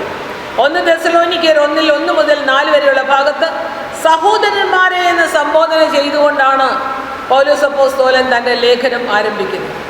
സഹോദര സ്നേഹത്തിൻ്റെ ഊഷ്മളത ഇത് കാണിക്കുന്നു. തെസ്സലോനിക്ക വിശ്വാസികളെ പൗലോസ് അപ്പോസ്തലൻ പ്രശംസിച്ചു. എന്താണ് അതിന് കാരണം? അവരിലുള്ള വിശ്വാസം വർദ്ധിച്ചു, അന്യോന്യമുള്ള സ്നേഹം പെരുകിയും വരുന്നത് കണ്ടിട്ട് അവരെ പ്രശംസിച്ചു, അവരെ ഓർത്ത് ദൈവത്തെ സ്തുതിച്ചു എന്നാണ് പറയുന്നത്. ഉപദ്രവങ്ങളിലും കഷ്ടതയിലും അവരുടെ സഹിഷ്ണുതയും വിശ്വാസവും വർദ്ധിച്ചു വന്നുകൊണ്ടേയിരുന്നു. അതിന് പൗലോസ് അപ്പോസ്തലൻ അവരെ പ്രകീർത്തിച്ചു. നമ്മളിൽ ഉരുവാകേണ്ട സദ്ഗുണങ്ങൾ: 1 കരുണ, 2 പരസ്പര ബഹുമാനം, 3 നിർമ്മലത, 4 സഹതാപം. മേൽ പറഞ്ഞ ഈ ഗുണങ്ങളെല്ലാം എന്ന് വെച്ചാൽ കരുണ, പരസ്പര ബഹുമാനം, നിർമ്മലത, സഹാനുഭൂതി, ഇതെല്ലാം നമ്മിലും നമ്മുടെ വിശ്വാസികളിലും നമ്മുടെ ശുശ്രൂഷകരിലും ഉണ്ടെങ്കിൽ നമ്മുടെ സഭകൾ ഈ ഭൂമിയിലെ സ്വർഗമായി തീരുമായിരുന്നു. ബുധനാഴ്ച പാഠത്തിലേക്ക് നാം വരുമ്പോൾ സ്വീകാര്യതയുടെ അടിസ്ഥാനം റോമർ 15:7, എഫെസ്യർ 4:32. ഈ 2 ഭാഗങ്ങളിലും റോമർ 15:7. അതുകൊണ്ട് ക്രിസ്തു ദൈവത്തിൻ്റെ മഹത്വത്തിനായി നിങ്ങളെ കൈക്കൊണ്ടതുപോലെ നിങ്ങളും അന്യോന്യം കൈക്കൊള്ളുകയും. എഫെസ്യർ 4:32. നിങ്ങൾ തമ്മിൽ ദയയും മനസ്സലിവും ഉള്ളവരായി ദൈവം ക്രിസ്തുവിൽ നിങ്ങളോട് ക്ഷമിച്ചതുപോലെ അന്യോന്യം ക്ഷമിപ്പീൻ. ഈ 2 വാക്യങ്ങളെ പൗലോസ് അപ്പോസ്തലൻ അന്യോന്യമുള്ള സ്വീകാര്യതയുടെ അടിസ്ഥാനമാണ് പറയുന്നത്. ജാതികളിൽ നിന്ന് ക്രിസ്തുവിനെ സ്വീകരിച്ച് വരുന്നവരെ യഹൂദ ക്രിസ്ത്യാനികളോട് ചേർത്ത് ഒന്നാക്കി വളർത്തേണ്ടതിൻ്റെ വിധവും വ്യാപ്തിയും അപ്പോസ്തലൻ വ്യക്തമാക്കുന്നു. ക്രിസ്തു നമ്മെ കൈക്കൊണ്ടതുപോലെ നാമും അന്യോന്യം അവരെയും കൈക്കൊള്ളേണ്ടതാണ്. ജാതി തിരിച്ചോ സമ്പത്ത് അടിസ്ഥാനമാക്കിയോ സാമൂഹ്യ സ്റ്റാറ്റസ് പരിഗണിച്ചോ അല്ല നാം ഒരു വ്യക്തിയെ സ്വീകരിക്കേണ്ടത്. വിശ്വാസം അടിസ്ഥാനമാക്കി ദൈവം പാപിനിയായ യഹൂദ സ്ത്രീയെയും അവൾ യേശുവിൽ അർപ്പിച്ച വിശ്വാസത്തെയും അവൾ സ്നേഹപുരസ്കരം യേശുവിൻ്റെ പാദങ്ങളിൽ പൂശിയ പരിമള തൈലത്തെയും കർത്താവ് അംഗീകരിച്ചില്ലേ, പ്രശംസിച്ചില്ലേ? പാപജീവിതം തുടർന്ന ശബരിയ സ്ത്രീയെയും അവളുടെ സുവിശേഷ ദൗത്യത്തെയും പറ്റിയുള്ള കാഴ്ചപ്പാടും കർത്താവ് പ്രശംസിച്ചില്ലേ, അംഗീകരിച്ചില്ലേ? യഹൂദന്മാർ വെറുത്തിരുന്ന കനാന്യ സ്ത്രീയുടെ യേശുവിലുള്ള അചഞ്ചല വിശ്വാസത്തെ യേശു ക്രിസ്തു പ്രശംസിച്ചില്ലേ, പ്രകീർത്തിച്ചില്ലേ? ഈ സ്വീകാര്യതയുടെയും അംഗീകാരത്തിൻ്റെയും ഒക്കെ അടിസ്ഥാനം എന്താ? യേശു ക്രിസ്തുവിന്റെ ത്യാഗോജ്വലമായ ജീവിതം. അതാണ് ഇതിൻ്റെ എല്ലാം അടിസ്ഥാനം. നമ്മൾക്ക് വേണ്ടി അവൻ മരിച്ചു. അങ്ങനെ നാം ദൈവത്തോട് നിരപ്പായി. നാം പാപികളായിരിക്കുമ്പോൾ തന്നെ അവൻ നമുക്ക് വേണ്ടി മരിച്ചു. വീണ്ടും അവൻ നമ്മൾ ശത്രുക്കളായിരിക്കുമ്പോൾ തന്നെ അവൻ നമ്മെ സ്നേഹിച്ചു. ദൈവം നമ്മെ സ്നേഹിച്ചത് നമ്മുടെ നന്മ കൊണ്ടല്ല, പകരം കർത്താവായ യേശുവിൻ്റെ ശ്രേഷ്ഠത മൂലമാണ്. ദൈവസ്നേഹത്താൽ അംഗീകരിക്കപ്പെട്ട ഒരു ദൈവ പൈതലിൻ്റെ ദൗത്യം എന്താണ്? ദൈവിക അംഗീകാരത്തിന് സംരക്ഷിക്കപ്പെടുന്ന ഒരു ബന്ധം ദൈവവുമായി സ്ഥാപിച്ചു കഴിഞ്ഞാൽ നമുക്ക് ലഭിക്കുന്ന അവസരങ്ങൾ മുതലാക്കി നമ്മുടെ മുമ്പിൽ എത്തുന്ന ഒരു വ്യക്തിയെ സ്നേഹത്തോടെ വേദപുസ്തക സത്യത്തിലേക്ക് ശ്രദ്ധാപൂർവം നയിക്കുക എന്നുള്ളതാണ്. നല്ല സുഹൃത്തുക്കൾ എന്ന നിലയിൽ ജീവിതത്തിന് പരിവർത്തനമുണ്ടാകുന്ന തരത്തിൽ നിത്യ സുവിശേഷത്തെ നമ്മുടെ സുഹൃത്തുക്കൾക്ക് പങ്കുവയ്ക്കണം. നാം അവസാന ഭാഗത്തേക്ക് വരുമ്പോൾ വ്യാഴാഴ്ച സ്നേഹവായ്പോടെ സത്യം പരിചയപ്പെടുത്തുക. യോഹന്നാൻ 14:6. ഞാൻ തന്നെ വഴിയും സത്യവും ജീവനുമാകുന്നു. യേശുവിൻ്റെ ഈ വെളിപ്പെടുത്തലിൻ്റെ പശ്ചാത്തലം എന്താ? നീ എവിടെ പോകുന്നു എന്ന് ഞങ്ങൾ അറിയുന്നില്ല എന്ന തോമസിന്റെ ചോദ്യത്തിൻ്റെ മറുപടിയാണ് ഇത്. പാപം നിമിത്തം വഴിവിട്ടു പോയ മനുഷ്യന് ദൈവസന്നിധിയിലേക്ക് മടങ്ങി വരുവാനുള്ള വഴി യേശുക്രിസ്തുവാണ്. ഞാൻ തന്നെ സത്യം. കൃപയും സത്യവും യേശുക്രിസ്തു മുഖാന്തരം വന്നു എന്ന് മാത്രമല്ല, സത്യം ജഡം ധരിച്ചവനായിട്ടാണ് അവൻ ഭൂമിയിൽ വന്നത്. യേശുക്രിസ്തുവിനോടുള്ള നമ്മുടെ ബന്ധവും സത്യത്തോടുള്ള നമ്മുടെ ബന്ധമാണ്. ദൈവസത്യയുടെ മുഴുവൻ സത്യവും യേശുക്രിസ്തുവാണ്. സങ്കീർത്തനം 86:11 യഹോവേ, നിന്റെ വഴി എനിക്ക് കാണിച്ചു തരണമേ, എന്നാൽ ഞാൻ നിന്റെ സത്യത്തിൽ നടക്കും. ഞാൻ തന്നെ ജീവൻ എന്ന് യേശുക്രിസ്തു പറഞ്ഞു. വഴിയില്ലാതെ യാത്രയില്ല, യാത്രയില്ലാതെ അറിവില്ല, ജീവനില്ലാതെ ജീവിതവുമില്ല. കർത്താവ് പറഞ്ഞു, ഞാൻ മുഖാന്തരമല്ലാതെ ആരും പിതാവിൻ്റെ സന്നിധിയിൽ എത്തുന്നില്ല. വഴിയുടെ ലക്ഷ്യം പിതാവിൻ്റെ അടുക്കൽ എത്തിത്തീരുക എന്നുള്ളതാണ്.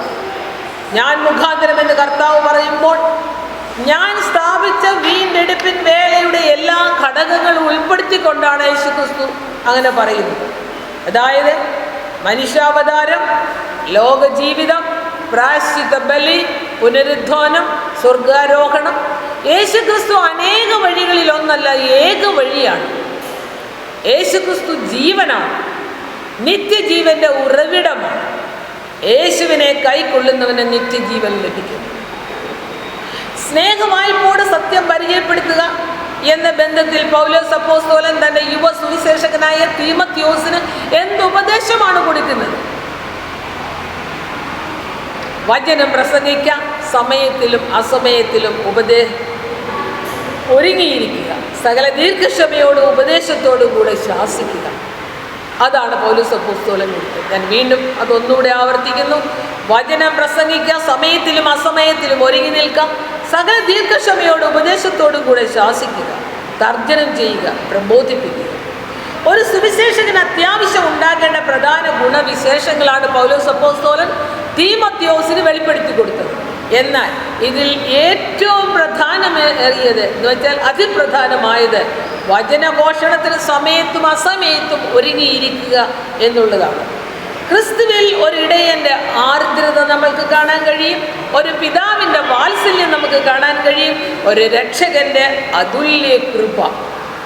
ഇത്രയും കാര്യം കർത്താവായ യേശു ക്രിസ്തുവിൽ ഒതുങ്ങിയിരിക്കുന്നു. ക്രിസ്തുവിൽ നാം കാണുന്നത് ഒരു ഇടയൻ്റെ ആർദ്രതയാണ്, പിതാവിൻ്റെ വാത്സല്യമാണ്, ഒരു രക്ഷകൻ്റെ അതുല്യ കൃപയാണ്. അന്ത്യകൃപാദൂത് സ്നേഹത്തോടും വിനയത്തോടും അനുകമ്പയോടും ഏറ്റവും ആകർഷകമായ വിധത്തിൽ മറ്റുള്ളവരോട് അറിയിക്കാൻ ദൈവത്തോടൊപ്പം ചേരുന്നതിലേക്ക് ദൈവം നമ്മെ മാടി വിളിക്കുന്നു. സ്നേഹമോടെയുള്ള കർത്താവിൻ്റെ വിളി സ്വീകരിക്കാൻ നാം ഒരുക്കമാണ്. ഇന്ന് വരെ ഒരുങ്ങിയിട്ടില്ല എങ്കിൽ ഇപ്പോഴാകുന്ന സുപ്രസാദകാലം, ഇപ്പോഴാകുന്ന ഒരു രക്ഷാ ദിവസം. നമുക്കുത്തരം പറയാം, അടിയനിതാ, അടിയനെ അയക്കണമേ. ഈ ദൗത്യം ഏറ്റെടുക്കുവാൻ ദൈവം നമ്മെ സഹായിക്കട്ടെ. അതാണ് എൻ്റെ പ്രാർത്ഥന.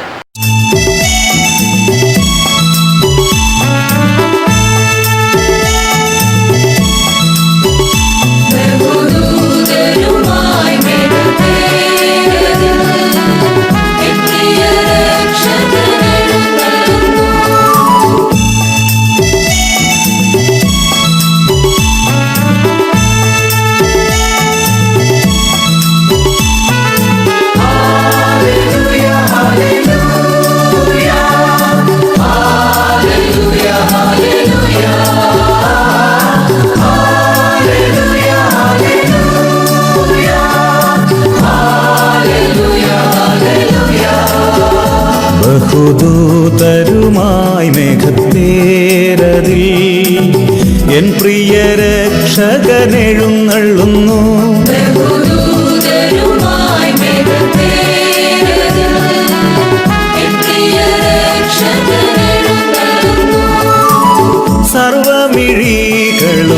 ദർശിച്ചിടുമാ പ്രത്യക്ഷത എൻ യേശു വരുമ്പോൾ.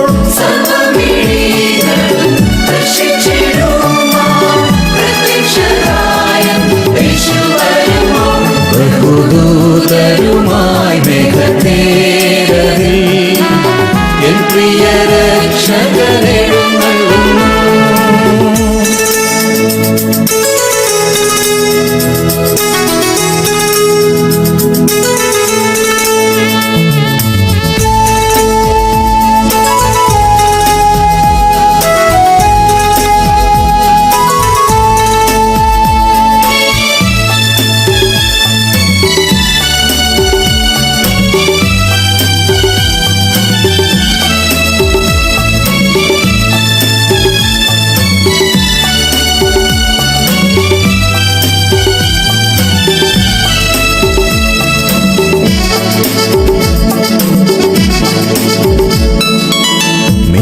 പിണർ പോൽ ശോഭിക്കുമാദിനം പ്രധാന ദൂതൻ തൻ കാഹളം കേട്ടിടുമ്പോൾ.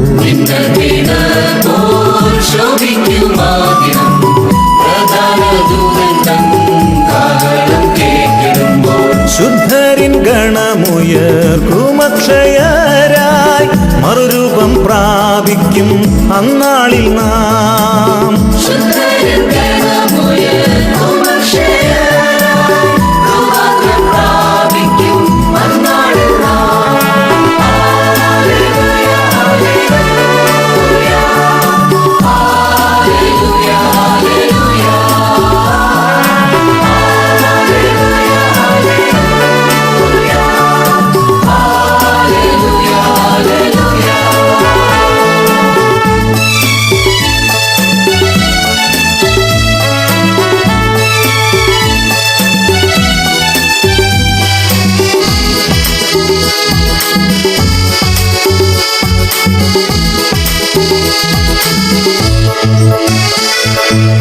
തൻ വരവിൻ ദിനം അത്ഭുതമാം ദിനം രോഗദുഃഖാദികൾ മാറിടുമാദിനം.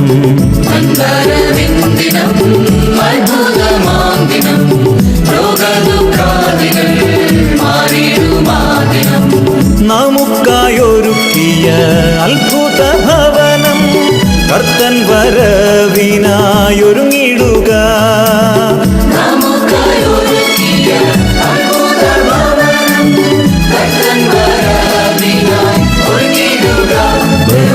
ബഹുദൂതരുമായി മേഘത്തേരതിൽ എൻ പ്രിയ രക്ഷകനെഴുന്നള്ളുന്നു. ബഹുദൂതരുമായി മേഘത്തേരതിൽ എൻ പ്രിയ രക്ഷകനെഴുന്നള്ളുന്നു. സർവമിഴികളും ദർശിച്ചിടുമാ പ്രത്യക്ഷത എൻ യേശു